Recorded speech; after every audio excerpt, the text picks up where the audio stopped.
Evangelio de Mateo, capítulo 28.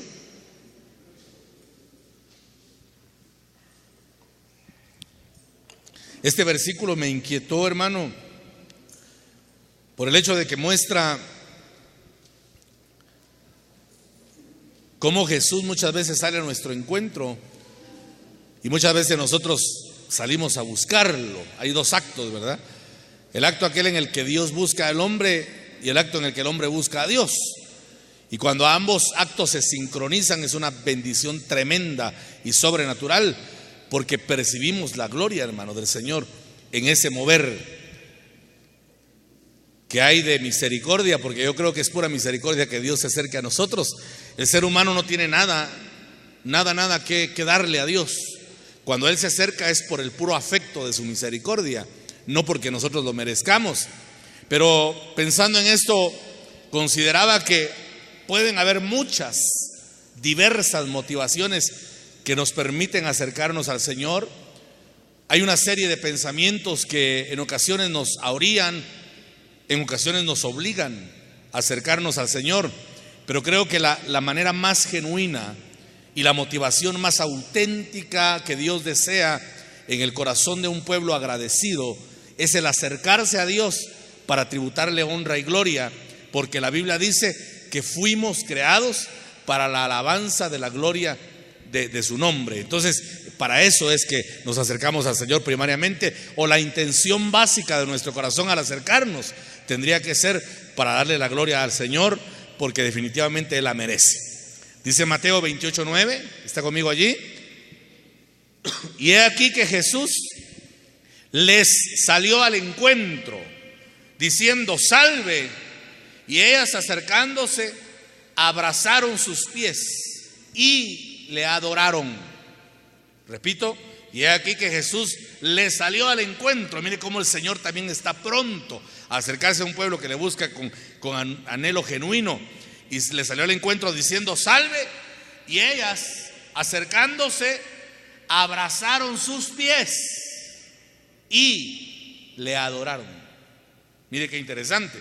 Santiago 4 y versículo 8 dice: acercaos a Dios y Él se acercará a vosotros. Y agrega como un requisito que Dios busca: pecadores, dice, limpiad las manos, y vosotros los de doble ánimo, purificad vuestros corazones. Repito, Santiago 4:8. Acercaos a Dios, ese es el deseo del Señor. Acercaos a Dios y Él se acercará a vosotros. Pero agrega el apóstol Santiago: pecadores, dice, limpiad las manos. Las manos tienen que ver con las acciones, ¿verdad? Y vosotros los de doble ánimo, purificad vuestros corazones. ¿Por qué el apóstol Santiago dice esto? Porque nadie puede pretender acercarse a Dios teniendo contaminada su alma con pecado. Y alguno dirá: pastor, todos somos pecadores, y es cierto, pero tenemos una sangre que nos purifica y tenemos una bendita palabra que lava nuestra alma, de tal manera que tengamos puro el corazón cuando nos acercamos a Él. Esto quiere decir que nuestra condición humana de pecado se mantiene solo y únicamente cuando nosotros no queremos acercarnos a la sangre que purifica, hermano. Porque si nos acercamos a la sangre que purifica diciéndole: Señor, yo te pido que me limpies, yo te pido, Señor, que tu sangre sea rociada para que el pecado sea quitado de mi alma, de mi corazón, y que pueda acercarme con un corazón puro y limpio delante de ti. De inmediato la sangre acciona, nos lava, nos purifica y nos acerca confiadamente al Señor. También debemos acercarnos con la intención de decirle: Señor, quita todo doblez de ánimo. Yo he predicado esto, hermano, en otras ocasiones. Le he enseñado que la Biblia enfatiza que los seres humanos solo tenemos un alma. Un alma, no podemos tener dos. Y cuando dice acá: vosotros los de doble ánimo, la palabra que se utiliza es: vosotros los de doble ánima. Y ánima tiene que ver con alma. Entonces, cuando dice vosotros los de doble alma, pero ya le estoy diciendo que solo un alma tenemos. No pueden haber dos almas. Dios no hizo dos, no hizo almas paralelas. Él hizo solo un alma para una persona. Y cuando dice vosotros los de doble alma, entonces ya interpreta ese versículo que puede haber un alma ficticia, que puede haber un alma falsa, que puede haber un alma, cuando hablo de alma, hablo de mente, voluntad, emoción y sentimientos. Eso es el alma. Y si hablamos de dos almas, hablamos de dos mentes, hablamos de dos emociones, hablamos de dos sentimientos y hablamos de dos voluntades, y eso no puede existir. Pero ¿por qué dice la Biblia? Vosotros los de doble alma, purificad el corazón. ¿Sabe por qué lo dice? Porque si Dios nos hizo con una sola alma, significa que la otra ya es fabricada por el diablo. Y lo tremendo es que la ponen paralela al alma verdadera. Por eso es que nosotros, hermano, constantemente debiéramos estar autoanalizando nuestro corazón. Si hay un pensamiento que Dios puso, un pensamiento, por ejemplo, de fidelidad, hay que mantener el pensamiento de fidelidad, porque si de repente aparece un pensamiento de infidelidad, ese pensamiento ya no proviene de Dios. Si nuestro sentimiento, hermano, va cambiando, y por eso es, hermanito amado, que debemos de tener mucho cuidado con las contaminaciones de espíritu que hay.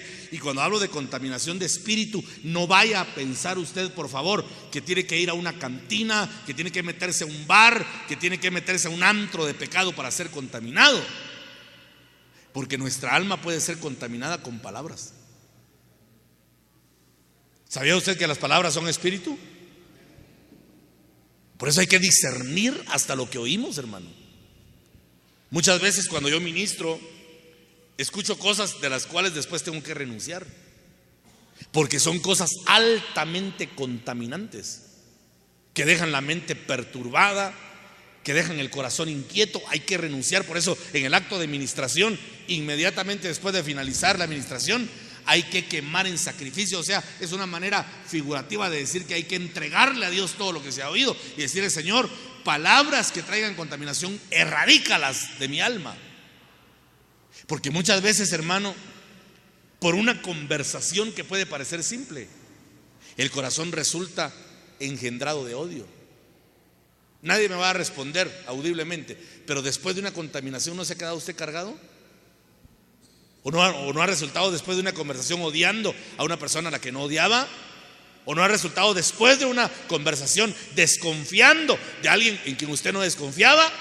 Eso es porque el diablo puso un alma paralela, y el sentimiento genuino de Dios, que había de amor, de afecto, de sinceridad, de repente es cambiado, porque aparece un sustituto diabólico que quiere cambiar el primer sentimiento y quiere colocarte un alma paralela que no proviene de la fuente divina. ¿Me doy a entender en eso? Por eso hay que saber, hermano, hasta con quién hablar. Y la Biblia enseña que cuando hablemos, que sea para edificación. Dice la palabra que lo puro, lo santo, lo bueno, lo que tiene buen nombre, en esto pensad, porque generalmente hablamos aquello en lo que pensamos todo el día. De la abundancia del corazón habla la boca. Si tú tienes en abundancia a Dios, tu hablar va a ser de Dios. Vas a compartir de la gloria del Señor, vas a compartir de la bendición del Todopoderoso, vas a compartir de la gracia, de las obras extraordinarias del Señor. Pero si en tu corazón hay resentimiento y amargura, tu hablar va a ser de amargura, y vas a contaminar a otro pueblo que tal vez tiene el corazón aún limpio, que lo tiene puro, porque hay un alma a la que no se ha renunciado. Por eso dice acá: vosotros los de doble ánimo, purificad vuestros corazones, porque el punto es que con un corazón dual, con dos almas, ninguno se puede acercar a Dios. Ese es el punto. Con doble alma nadie se puede acercar a Dios, y si se acerca a Dios, se aleja, Dios se retira.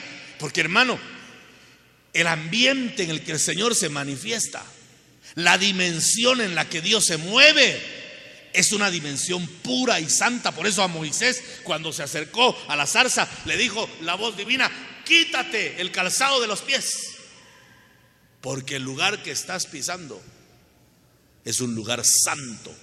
Ay, hermano, ¿dónde estará ese lugar? No, el lugar era santo porque la gloria de Dios había descendido ahí. Cuando Dios se fue, siguió eso como desierto y como tierra nada más. Porque cuando Dios desciende, el ámbito donde Dios se mueve es un lugar santo y el alma tiene que ser purificada de doble ánimo, las manos limpias de pecado, porque ese es el honor, hermanito. El mejor tributo que le podemos hacer a Dios es tener un alma purificada, tener un corazón ministrado, porque Dios se agrada de un pueblo puro y limpio. Y cuando Dios se agrada, ¿sabe qué hace? Que derrama de su abundante presencia. Y cuando Dios derrama de su abundante presencia, trae gozo, trae paz y trae bendición. Dale gloria al Señor si usted lo cree. Pero tenemos que entrar al proceso purificador. La palabra griega engizo significa acercar, acercarse, estar próximo, llegar muy cerca. Eso significa la palabra engizo. Pero en este versículo inicial que leímos, la Biblia nos relata luego que el Señor Jesús salió de la tumba, o sea, cuando Él resucitó y bajó al infierno y nuevamente subió a la tierra, 2 mujeres lo vieron resucitado, quienes ante su presencia se postraron. Dice que se postraron a sus pies, abrazaron sus pies. Para abrazar los pies hay que prosternarse, hermano. Y prosternarse es poner el cuerpo en la tierra. En sentido literal es poner la frente en la tierra, en el piso, porque es un acto de reverencia. Y mire la revelación que tuvieron estas mujeres. Y dicho sea de paso, no solo la revelación, el privilegio extraordinario de ser las primeras en ver a Jesús resucitado. ¿Cuánto no hubiésemos deseado ese acto bendito de ver al Señor, hermano? Si verlo en su humanidad, una humanidad santa, divina también y pura, ha de haber sido lindo. Imagínese verlo resucitado, aprobado por Dios, venciendo la muerte, venciendo, hermano, potestades demoníacas, arrebatándole las llaves al diablo, o sea, verlo victorioso. Eso ha de haber sido algo extraordinario. Y las mujeres tuvieron ese privilegio, se postraron a sus pies. Acto seguido dice que lo adoraron sin cuestionar. Ellas no se acercaron preguntando otras cosas, como ocurre en el libro de los Hechos, en el primer capítulo, hermano, y en los primeros versículos, que a mí me impacta, que miran al Señor resucitado, ha vencido la muerte. Y yo digo, ¿por qué no acercarse y decirle: Señor, qué experiencia tremenda haber pasado por la muerte? Él no pasó por el valle de sombra, Él pasó el valle de muerte, literalmente. ¿Por qué no acercarse a decirle: Señor, qué tremenda experiencia, cómo venciste la muerte, cómo saliste del infierno? Sino que se acercan los discípulos y lo miran resucitado, y se acercan y corren y le dicen: hey, Señor, qué lindo verte resucitado. Una pregunta: ¿sí? ¿Restaurarás el reino de Israel en este tiempo? Hermano, qué indiferencia. Preguntarle: ¿vas a traer la restauración a Israel? ¿Vas a quitar por fin el yugo romano de nuestra cerviz? ¿Por fin vas a quitarnos la esclavitud? ¿Por qué no decirle: Señor, qué lindo que venciste la muerte, qué maravilloso que saliste del infierno? Sino que se acerca: ¿restaurarás el reino de Israel? Porque el Señor les había dicho: cuando restaure el reino, cada uno de ustedes, dijo a los discípulos, tendrán una silla de gobierno, tendrán un lugar especial. Entonces ellos muestran su interés humano y se les olvida la experiencia de la resurrección y dejan por un lado la experiencia de que el que está delante de ellos es el resucitado, es el poderoso, es el Hijo de Dios. Entonces mire cómo uno se puede acercar con mala motivación. Por eso a mí me impacta ver a estas mujeres, hermano, que solo lo miran. Y dice la palabra en el verso que leímos. Si usted es acucioso en la lectura, se va a dar cuenta. Y es aquí que Jesús le salió al encuentro. Cuando hay un corazón, hermano, que ha limpiado las manos y que ha purificado el corazón, el Señor se apresura, el Señor se anticipa. No hay necesidad que corras a buscarlo, porque Él se pone delante de ti. Te dice: aquí estoy. ¿Pero para qué se te revela? ¿Para que le pidas? ¿Para que clames? ¿Para que tengas otras motivaciones? Las mujeres dice que abrazaron sus pies, se postraron y acto seguido comenzaron a adorarlo. ¿Cuántos creen que el Señor merece la alabanza y la adoración? Eso hicieron ellas. Muchas veces nosotros buscamos a Jesús, pero otras Él nos sale al encuentro cuando ha visto la disposición de nuestro corazón. Y la disposición del corazón, ¿sabe qué es? Limpiar las manos de pecado y purificar el alma de doble ánimo. El alma, señalo corazón porque es lo mismo en el Antiguo Testamento. El Cristo resucitado delante de ellas, qué tremendo, ¿verdad? Él tiene poder conferido por el Padre para hacer milagros en nuestra vida. Sin embargo, a veces, y oiga lo que voy a decir, a veces perdemos el tiempo preguntándole al Señor cosas sin sentido o pidiendo cosas que realmente no vale la pena. Hermano, yo me atrevo a decir, y voy a sentar doctrina con esto, que cuando te acercas al Señor y abrazas sus pies, eso es figura de humillación total, y solo le adoras, yo te aseguro que no hay necesidad de pedirle nada, porque de inmediato Él responde y suple toda necesidad cuando hay un corazón humillado y con una actitud adorativa delante de su presencia. Porque a veces, hermano, podemos tener a Dios como un bodeguero. Señor, te pido que traigas esto. Señor, te pido que me des esto. Señor, te pido que hagas esto. Señor, muévete. Señor, haz esto. Señor, manifiéstate. Señor, yo te pido. Y está bien que pidamos, aunque la Biblia dice que antes que pidamos Él ya sabe de qué cosas tenemos necesidad. Entonces, si Él ya sabe, ¿para qué me acerco? Para abrazar sus pies. Oiga, sus pies. Y para adorarlo. Y entonces Él suplirá toda necesidad conforme a sus depósitos inagotables en gloria. Porque hay gente que a veces se perturba y dice: hermano pastor, tengo 2 años de estar clamando y Dios no me responde. Por eso mismo, porque no le estás reconociendo como Señor, sino como lo estás viendo como un bodeguero celestial. Y ahora, hermano, hay doctrinas que hablan de exigirle a Dios. Hay una palabra que utilizan, de reclamarle a Dios.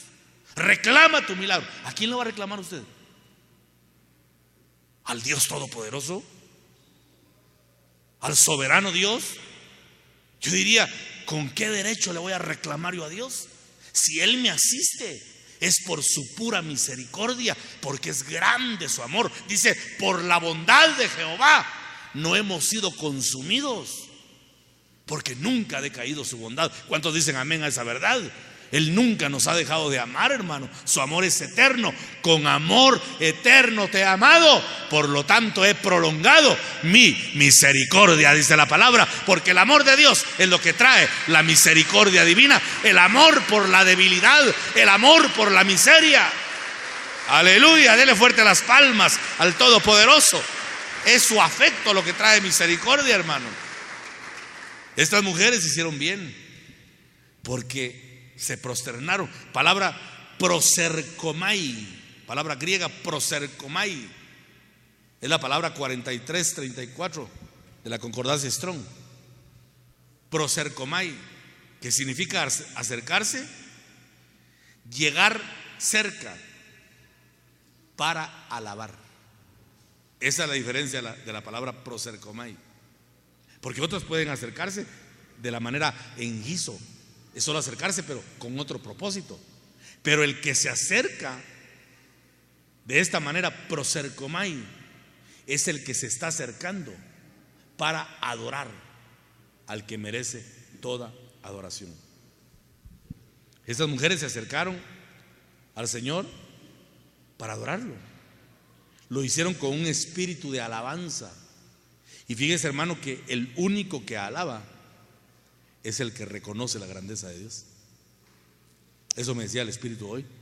No puede haber adoración si no hay reconocimiento de quién es Dios.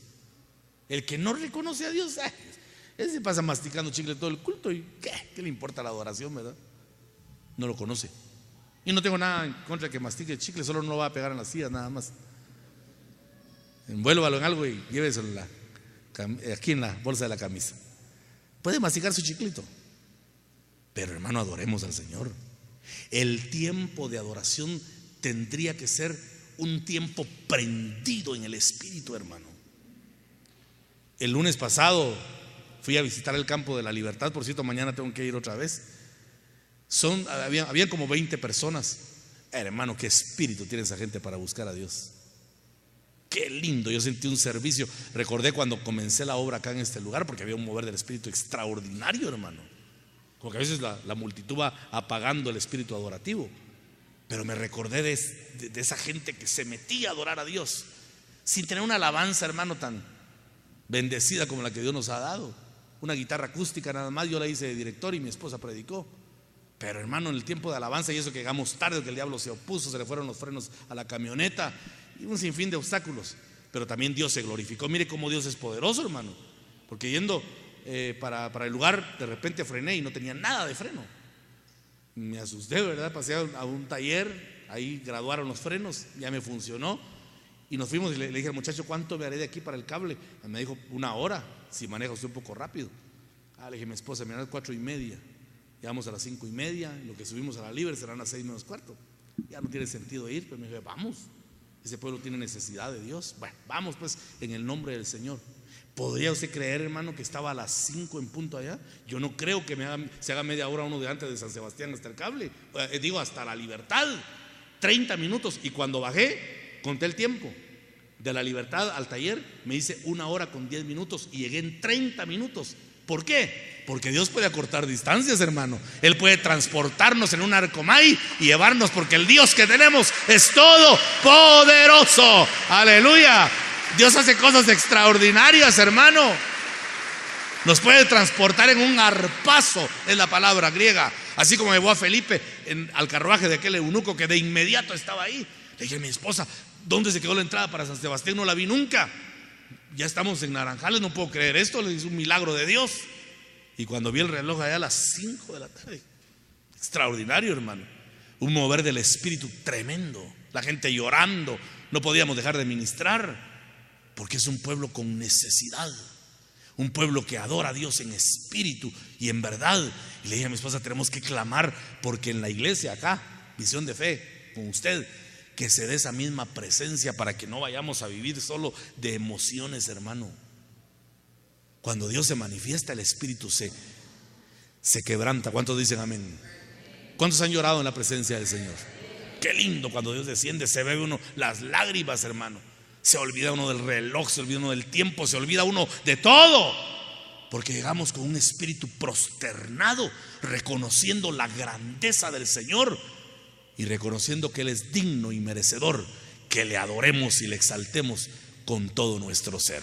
Amén. Para eso hay que acercarse, para adorarle al Señor, porque de lo contrario es tiempo perdido, hermano. Venir y no adorar a Dios, no verlo o ver qué hacen las demás personas, ser espectadores, eso sería triste. Mire, si usted viene con espíritu de espectador, mejor quédese viendo fútbol europeo, buenos partidos, hermano, le trae más cuenta que ser un espectador que solo vea y que no se meta al culto vivo. Cuando usted venga desde su casa con oración. El pastor fundador de nuestra misión, hermano Toniel Ríos Paredes, decía: el culto es el resumen de una vida de adoración. Porque de la casa, decía hermano Otto, tenemos que venir con espíritu de oración. Tenemos que haber clamado: Señor, bendice la alabanza hoy, ministra a los jóvenes, úsalos, Señor amado, quita toda carnalidad de ellos, que fluyan en el espíritu. Pero a veces decimos: esos de alabanza son más carnales que la carne, hermano, no ministran al Señor. Pero ¿oró usted por ellos? Pablo le dijo a la iglesia de Éfeso, si no recuerdo mal: orad para que palabra me sea dada. Aquí uno también viene sustentado con la oración del pueblo. El día, hermano, que no tenga palabra para darle, no me vaya a acusar que ese hermano no estudia. Usted tiene la culpa, porque no ora por mí. Pero tiene que orar: Señor, usa a mi pastor, dale palabra, Señor, dale palabra revelada, quítale el carácter enojado que tiene para que no nos maltrate, Señor, y que nos dé palabra en el espíritu. Pero esa es su responsabilidad. Entonces vamos a ver la gloria de Dios, porque cuando un pueblo se humilla y adora al Señor y después pide, entonces el Señor dice: pedid y se os dará, medida buena, apretada, remecida. Porque cuando Dios da de verdad, hermano. Aleluya. Dele fuerte las palmas al Todopoderoso. Las mujeres se acercaron a Él para adorarle con un espíritu tremendo de búsqueda. Pero otros se acercaban con intenciones distintas. Vaya conmigo a Mateo capítulo 8, versos 5 y 6.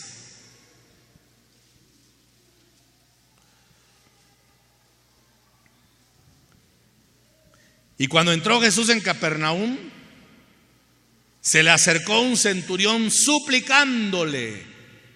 ¿Cómo se acercó? Aquí no hay tal de que reclamo mi bendición.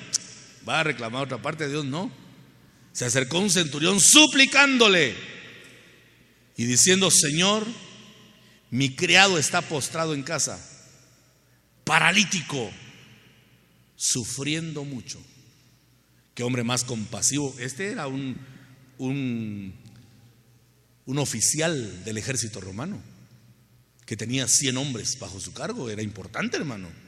Yo me imagino a este hombre de descendencia italiana. Imagínense al hombrón casi de 2 metros, robusto, hermano, antebrazos, cuerpo bien definido, ¿verdad? Varón de guerra.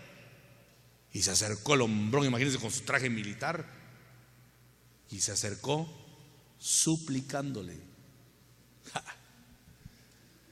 y diciendo: Señor, palabra griega kurios, que significa uno a quien se le obedece totalmente.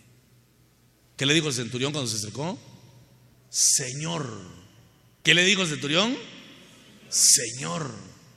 Cuando te acerques, suplícale. Suplícale reconociendo que Él es Señor y nosotros somos los siervos. Porque si no entendemos esta doctrina, nos podemos acercar pensando que nosotros somos Señor y Dios el siervo. Señor, haz esto. Señor, te pido. Señor, extiende tu mano. Debemos saber cómo orar, hermano. Este centurión se acercó suplicando. Suplicando. Esa es la actitud de un menesteroso, ¿verdad? Un menesteroso, hermano, suplica. Ellos piden limosna, ¿verdad? Una limonita, por favor. Por favor, regáleme un quetzal. Por favor, suplican, hermano. No digan con imposición: deme tanto. Lo manda a volar usted, ¿verdad? Si aún suplicando no les damos, imagínense ya ordenando. Pero este centurión se acercó suplicándole y diciendo: Señor. Y lo que me conmueve de este versículo, estos versículos, es que él no pidió para él, pidió para un siervo, hermano, para un criado. Dice aquí: mi criado está postrado en casa, paralítico, sufriendo mucho. ¿Sabe qué me dijo el Espíritu? Este es el Espíritu con el que se debe acercar un intercesor, suplicando y reconociendo señorío, y no pidiendo para sí, sino pidiendo para los demás. Y ese hombre tremendo, hermano, porque le dijo, más adelante usted puede leer: no es necesario que llegues a mi casa, yo soy hombre bajo autoridad. Otra cosa que muestra la humildad de ese centurión. Él no dijo: yo soy hombre con autoridad, porque la tenía. Mandaba a 100 soldados romanos. ¿Cómo era la fidelidad de los soldados romanos que han encontrado restos fósiles donde estuvo la antigua Roma y han encontrado soldados romanos que todavía el esqueleto tiene empuñada la espada? Esos eran fieles, hermano. Y este hombre tenía 100 bajo su cargo. Era hombre de autoridad. Pero él dice: yo soy hombre bajo autoridad, y digo a este siervo: ve, y va, y al otro: ven, y viene. Entonces: Señor, tú tienes autoridad divina, no es necesario que vayas a mi casa. ¿Para qué te vas a humillar más? Yo sé que basta con que digas la palabra y mi siervo sanará. Y el Señor dice: oh, se admiró, hermano. Qué fe más extraordinaria. Ni en el pueblo de Israel encontró fe como la de ese centurión y aquella sirofenicia. Una fe genuina, auténtica. El Señor se impresionó y le dijo: que se haga como tú has pedido. Y cuando el hombre llegó a la casa, le dijeron: ya está, el criado está sano, ya hasta comiendo, hasta tomando café con pan. Estaba, que llegó a las 4 de la tarde. Y dijo: ¿y a qué hora sanó? A tal hora. Y él vio el reloj, dijo: exactamente cuando estaba hablando con el maestro. Porque a uno que suplica y reconoce el señorío, Dios le responde, hermanos amados. Dele gloria al Señor usted por eso, y tomemos ese principio para que Dios nos ministre y nos bendiga poderosamente. Aleluya. Marcos capítulo 2, versos 4 y 5. Veamos otro aspecto de por qué acercarnos al Señor.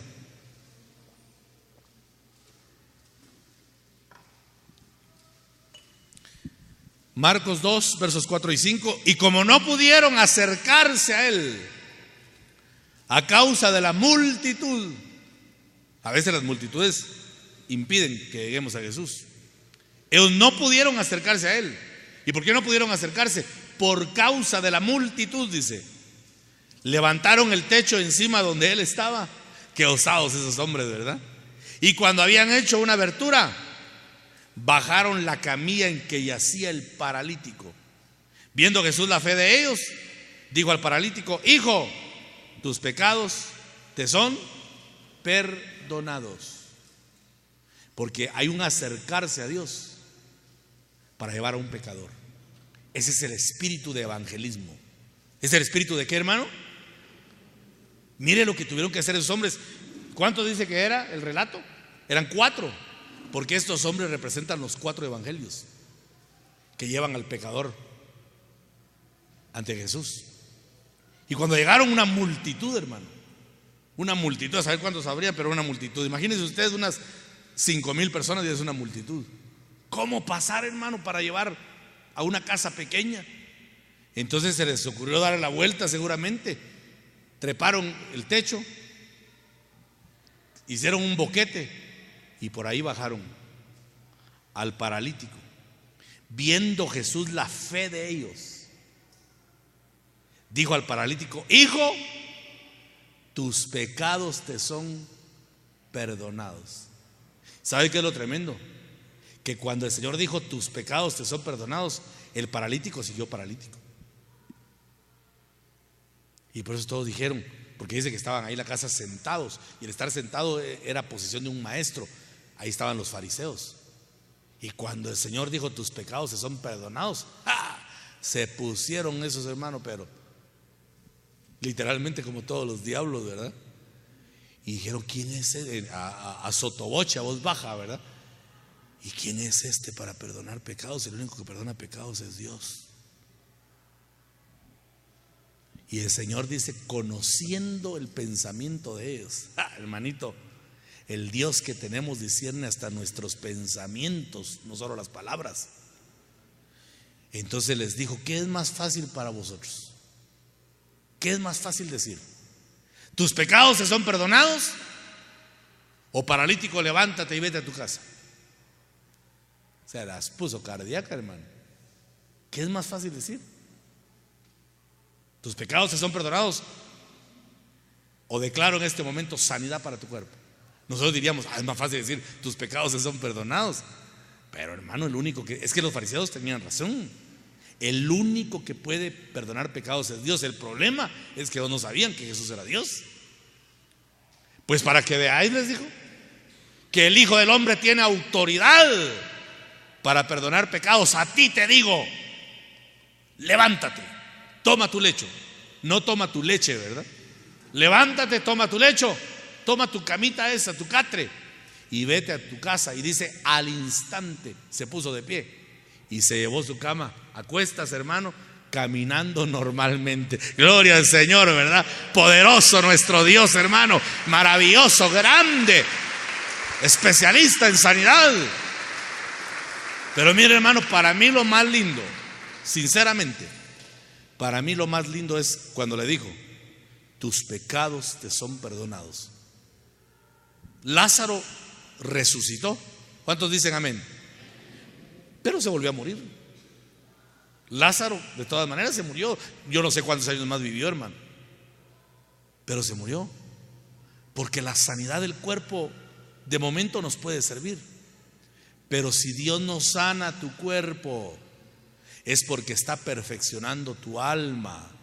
¿Qué prefieres tú, milagro de sanidad para después perderte? Eso suele ocurrir, hermano. ¿O prefieres un milagro de sanidad del alma para obtener vida eterna? Porque al fin y al cabo, de que todos vamos a pasar la muerte si Cristo no viene, todos vamos a pasar. Yo no pretendo, hermano, que voy a ser eterno. Yo cuando hablo de muerte toco madera, porque bueno, algún día me tendrá que tocar a mí. Espero que no sea muy pronto, ¿verdad? Me tengo que ir a la tumba fría si Cristo no ha venido, hermano. Metido en un ataúd y a la tumba, pues. Y no se ría, porque usted también, ¿verdad? De todos modos vamos a morir.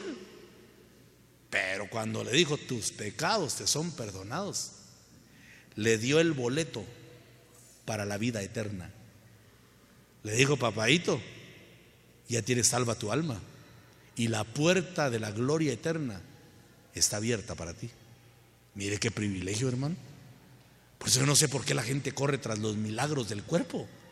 Es que allá dice que están sanando a los enfermos. Hermano, se levantó uno de una silla de ruedas. Sí. ¿Y por qué no glorificas a Dios cuando a alguno Jesús le dice: tus pecados te son perdonados? Porque cuando preguntamos, ¿habrá alguno acá que quiera recibir a Jesús? Y alguien levanta su mano, Jesús desde el cielo le dice: tus pecados te son perdonados. Pero ¿quién mira ese milagro, hermano? ¿Quién mira que ese fulano que alzó su mano ya no se va a ir al infierno, tiene vida eterna? Cuando veamos que alguien acepta, bueno, aquí sí lo hacen ustedes y los felicito por eso, hermanos, aceptó a fulano de tal y todos dan palmas, porque hay alegría, hermano. Le rescataron el alma del infierno. Jesús a ese paralítico no pensaba sanarlo. Le dijo: a ti te digo, tus pecados te son perdonados, cuando vio la fe de unos que se acercaron con espíritu evangelístico. Usted tiene un desafío para el 6 y 8 de diciembre: traer un invitado. Espero que ya lo esté buscando. Yo ya comencé a hablarle. No voy a traer uno, voy a traer más, hermano. Y ahí los voy a presentar para que se dé cuenta. Porque es un desafío. Ay, no quieren venir, pastor. No bien, ya les hablé. A saber qué testimonio tendrá usted entonces. No vienen, hermano. Dice que el último lugar que vendrían es aquí. Ay, Dios mío. Hábleles. Si traemos un invitado, puede ser que a muchos Jesús les diga: tus pecados te son perdonados, cuando vea la fe suya. Porque si usted trae un invitado, lo trae por fe, para que se entregue al Señor. Como me llamó un hermano chulo, hermano de la capital: oye, hermano, ando por la capital, hermanito, fíjese que me invitaron a ir a tal congregación. ¿Podré ir, pastor? Que sujeto de gente de verdad. Sí, hermano, por supuesto. Es que fíjese que hay una sobrina mía que quiere entregarse al Señor. Le dije: vaya, hermano, regocíjese. Si ella acepta a Cristo, gócense, porque es un alma arrebatada del infierno. Es que Cristo pronto viene, y si Cristo viene, los que no han tomado al Señor se van directo al infierno, hermano. Por eso tomemos la invitación. Prepárese, ya quedan pocos días quizá, pero veamos este lugar lleno, hermano. Traiga un invitado. ¿Qué quiera usted que el Señor le diga ese día? Tus pecados te son perdonados. Qué regocijo, ¿verdad? Porque es un alma arrebatada del dominio diabólico y llevada al reino de la luz de nuestro bendito y amado Jesucristo. Aleluya. Ese es el acercarse con espíritu evangelístico. Aleluya. Pastor, pero es que tenemos también otras necesidades. Amén, yo lo sé. Mateo capítulo 9. Vamos, pues veamos otra palabra para que sienta usted animado y que diga: ay, Dios, hermano, yo siempre que vengo pido que me sane. Está bien que pida eso, pero básicamente acérquese para adorarle y después pida lo que quiera. Mateo capítulo 9 y versículo 20. Y he aquí una mujer que había estado sufriendo de flujo de sangre por 12 años. Ay, Dios mío. Se le acercó por detrás y tocó el borde de su manto. ¿Cuánto tiempo había tenido flujo de sangre? Perdonen, hermanos, porque voy a decir que es grotesco, pero no es nada maleducado. Imagínense una mujer menstruando por 12 años. Si una semana me imagino que es un fastidio, ¿verdad? Imagínense 12 años con flujo continuo de sangre. En primer lugar, ¿cómo sería su aspecto? Su piel amarilla, reflejando muerte, sin ánimo de nada. Yo me imagino a esa mujer, hermano, en un estado terrible, ¿verdad? Paupérrimo. Pero escuchó que por ahí andaba un hombre llamado Jesús, y el Espíritu le habló. Es que si no es el Espíritu el que te mueve, ¿quién te va a mover? Y el Espíritu le dijo: acércate. No es necesario que Él te hable, sería mucha honra. No es necesario que le acaricie su rostro, sería un privilegio muy elevado. Basta con que toques la orilla de su manto. Que el manto que el Señor utilizaba era un manto de maestro que se llama talit. Era el manto que llevaba el Señor encima, que es como aquellos chal que usan las hermanas, ¿verdad? Llevaba el talit, y el talit en el borde tenía un sin fin de trencitas. Y ahí amarraban pedacitos de la Torá, o sea, de la palabra de Dios. Hacían rollitos y lo ataban ahí, en el tzitzit, que es el fleco del manto. O sea, cuando dice, y la mujer tomó el borde de su manto, está diciendo que se tomó de la palabra de Dios, porque eso es lo que tenía el manto. Y la mujer tuvo la revelación y el Espíritu le dijo: si tocas la palabra, sanas. ¿Qué lucha tendría en su mente? Ella dijo: no puede ser. 12 años ya gasté todo lo que tenía con buenos médicos y ninguno me ha podido sanar. ¿Será que qué batalla en su mente, verdad? Porque a veces creemos nosotros en nuestra lógica que lo que Dios está pidiendo es absurdo. Pero venció la duda, hermano, y se encontró con la multitud. Y la multitud ya conocía, porque la enfermedad de ella tenía tantos años que se había vuelto pública. Y la ley decía que cualquiera que fuera tocado por una mujer con flujo quedaba inmundo. Si hubiera pasado entre la multitud y hubiera rozado a los hombres, la sacan a golpes ahí, hermano, conociendo a los judíos que esos eran de armas tomar. Entonces la mujer, para no ser vista, tuvo que arrastrarse. La palabra de acercarse, humillado, prosercomai, y empezó a arrastrarse. Y dice que llegó por detrás, porque no se sentía digna de ver al Señor de frente. Eso es humildad, hermano. Y cuando vio el manto, el Señor extendió la mano y se tomó de la palabra. Y dice que al instante virtud salió de él. Y la mujer sintió como se detuvo el flujo de sangre. Y Jesús dijo: ¿quién me tocó? Y los discípulos: Señor, ¿cómo que quién te tocó? Aquí hay miles de personas. Sí, pero ninguno de estos miles me tocó para desprender virtud. Alguien me tocó porque salió de mi bendición. Y ahí apareció la mujer, hermano. Dice que al instante fue sana de aquella enfermedad. Aleluya, démosle gloria al Señor. Cuando te acercas correctamente, cuando te acercas con buen espíritu, Él te sana de cualquier enfermedad. No importa que los médicos digan que ya no hay cura. Para Dios nada es imposible. ¿Cuántos lo creen, hermanitos? Después de esto, hermano, se volvió una euforia esto. Mateo capítulo 15 y verso 30, porque empezó a regarse la noticia del milagro. Y dice Mateo 15:30: y vinieron a él grandes multitudes, trayendo consigo cojos, lisiados, ciegos, mudos y muchos otros enfermos, y los pusieron ¿en dónde? A sus pies. Humillación. Los pusieron a sus pies. Poner a los pies es figura de colocar algo con humildad, hermano. Y él, ¿qué dice? Lo sanó. Porque a veces los enfermos no sanan. Pastor, fui a orar por el enfermo. ¿Sanó? No, pastor, empeoró, dice. Eso está serio, ¿verdad? ¿No será que colocamos mal a los enfermos? Hay que ponerlos a los pies. Ese poner a los pies, ¿sabe qué significa? Hay que hablarle al enfermo y hay que enseñarle que se humille delante de Jesús.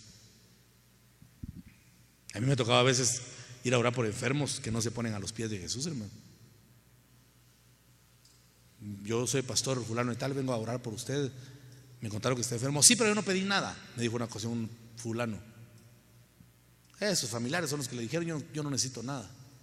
Bueno, oré y no sanó. Es que si no estaba a los pies. Solo sanan los que se humillan, hermano. Los que no se van a morir, hay que ponerlos a los pies. Mire qué trabajo, ¿verdad? Tremendo. Mateo 8:19. Ese es otro asunto. Se lo voy a leer. Y un escriba se le acercó y le dijo: Maestro, te seguiré a donde quiera que vayas. Estos son los que se acercan con promesas. A veces nos acercamos y prometemos: Señor, te prometo. Señor, yo te prometo. Señor, yo voy a hacer eso. Señor, ahora sí. Y no, porque a veces nos acercamos para prometer muchas veces lo que no cumplimos. Mejor acerquémonos a adorarlo, hermano, a abrazar sus pies. Y Él, que conoce la intención, Él va a hacer su obra de acuerdo a lo que de verdad necesitamos. Ahora mire otra forma de acercarse. Aquí comienzan las cosas ya no muy correctas, ¿verdad? Lucas capítulo 10 y verso 40.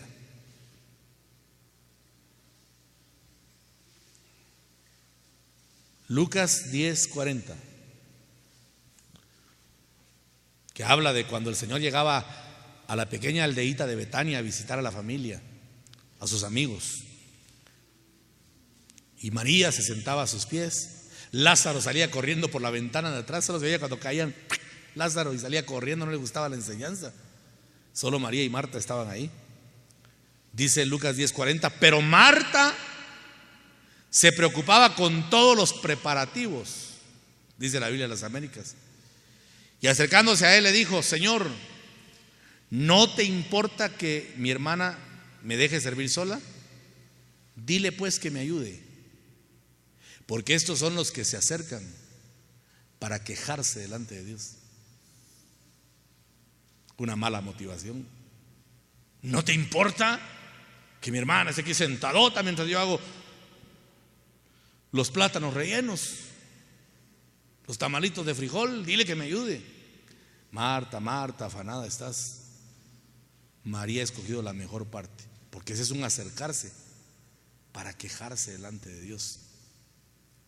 Eso no es una buena motivación, hermano. Hay que acercarse para adorarlo. Amén. Mateo 15, versos 1 y 2. Entonces se acercaron a Jesús algunos escribas y fariseos de Jerusalén. Los escribas eran los que interpretaban la ley y la traducían, y los fariseos eran los que ofrecían el culto, ¿verdad?, al Señor. Y se acercaron los escribas y fariseos de Jerusalén diciendo: ¿por qué tus discípulos quebrantan la tradición de los ancianos? Pues no se lavan las manos cuando comen pan. ¿Para qué acercarse a Jesús para eso, hermano? Qué pérdida de tiempo, ¿eh? Acercarse. ¿Y por qué tus discípulos no se lavan las manos? Eso es desperdiciar la presencia de Dios, hermanitos. Pero hay pueblo que se acerca para quejarse. Señor, ¿no soy tu hijo? ¿Por qué no me responde? Mira cuánto tiempo. Como una hermanita que siempre venía: ay, pastor, cargado, estoy cargada, me decía. ¿Por qué? Y cargado me dejaba a mí, ¿verdad? ¿Por qué, hermana? Ay, mira, fulana de tal dice que ya le respondió el Señor, pero bien enojada, hermano. Y yo tantos años de clamarle y no me responde. Ay, ya no sé ni qué creer. Ay, Dios mío. Para quejarse. Y cuando oraba decía: Señor, ¿por qué? Como dice el corito, con todos menos conmigo, ¿verdad? ¿Por qué a mí no me respondes? ¿Para qué acercarse así, hermano? Yo le estoy enseñando hoy las malas maneras de acercarnos a Dios. Eso no tiene sentido. Eso solo son fariseos y discípulos con resentimiento como Marta, ¿verdad? Dice Marcos 10:2: y se le acercaron algunos fariseos, y para ponerle a prueba, eso es tan peor todavía, los que se acercan para probar a Dios, le preguntaban si era lícito a un hombre divorciarse de su mujer. Mire, para ponerle a prueba. Hay gente que prueba a Dios. Y Dios dice: probadme. Fíjese, hermano, que en la única doctrina en la que Dios se expone para ser probados en el diezmo. Porque dice: probadme ahora en esto. Ahí sí es Dios diciéndolo. Pero si no es en eso, no, hermano, ¿quién se va a atrever a estar probando a Dios? Eso no es correcto. Mateo 24:1. Cuando salió Jesús del templo y se iba, se le acercaron sus discípulos. Se le acercaron para mostrarle los edificios del templo. Ay, Dios. Se acercaron, ojalá para preguntarle palabra, ojalá para decirle: Señor, explícanos tal y tal cosa, Señor, enséñanos más sobre el misterio del reino. No, se acercaron para decirle: mira, Señor, mira el templón que nos hizo Herodes. Este templo es un lujo. Para mostrarle las grandezas humanas. Yo conocí a una persona que siempre oraba, decía: Señor, mira cuánto evangelizo, Padre. Y lo decía en voz alta en la iglesia. Señor, toda la semana pasada hablándole a tantos corazones para que se convierta. Señor, mira cuánto he estado ayunando, Señor, esta semana, 5 días. Ay, Dios mío, ¿qué le importa a Dios eso? Esa es una mala motivación para acercarse a Dios, hermano. Hay gente que cree que puede impresionar a Dios con sus palabras. No. Marcos 10:35. Y se le acercaron Jacobo y Juan, dos discípulos grandes. El Juan que menciona acá es el apóstol Juan que recibió Apocalipsis, hermano. Pero mire cómo le estuvieron aquí moldeando el corazón, porque dice: se le acercaron Jacobo y Juan, los dos hijos de Zebedeo, diciéndole: oiga, maestro, queremos que hagas por nosotros lo que te pidamos. Oh. Maestro, sí, que puedo servirles. Queremos que hagas lo que te pidamos. ¿Quién es el Señor y quién es el súbdito ahí? ¿Y qué se les ofrece, jóvenes? Pues Señor, lo que queremos es que cuando vengas en tu reino, yo quiero estar en la derecha y mi hermano menor, él va a estar en la izquierda. Y les dijo: ¿podéis beber la copa de la que yo bebo? Sí, podemos. Ni habían razonado lo que le estaba diciendo, porque la copa era el sufrimiento. ¿Sabía usted que al apóstol Juan lo metieron los romanos 3 veces a un caldero con aceite hirviendo? Eso debe doler un poquito, ¿verdad? ¿Podéis pasar la copa? Sí, podemos. Y se ataron, hermano. Ah, bueno, entonces van a pasar, les dijo el Señor. Pero el sentarse a mi derecha y a mi izquierda no me corresponde a mí decidirlo, sino a mi Padre. Les enseñó porque llegaron: queremos que hagas por nosotros lo que te pidamos. Como siervo, ¿verdad? Y él le dijo: no, yo soy Señor, no soy siervo de ustedes. No les considero una mala motivación. Por último, hermanos, vamos a ir finalizando ya. Mateo 18, versos 21 y 22.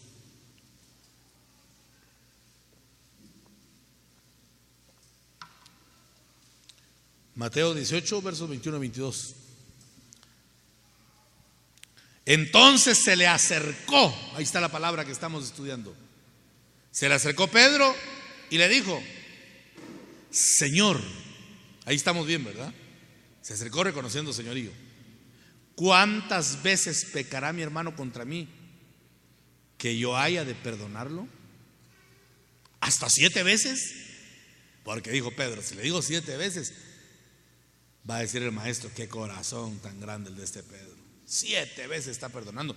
Para ellos el 7 es un número de perfección, es un número de totalidad. Y Jesús le dijo: no te digo hasta 7, sino hasta 70 veces 7.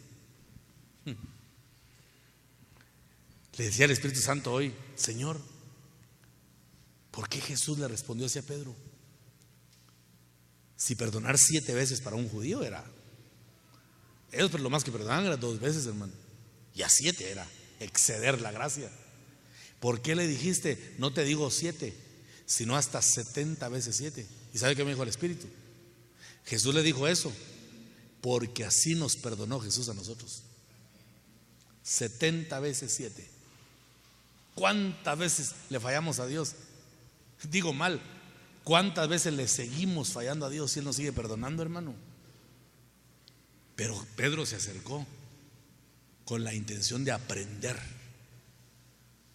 con la intención de que el Espíritu le ministrara su espíritu y caminar no de acuerdo a su voluntad, sino de acuerdo a la voluntad de Dios. Entonces, miren, tantas maneras de acercarse a Dios.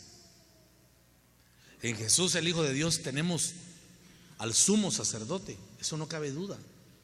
Es verdad, Él es el intercesor en favor nuestro. Sigamos entonces firmes en la fe que tenemos,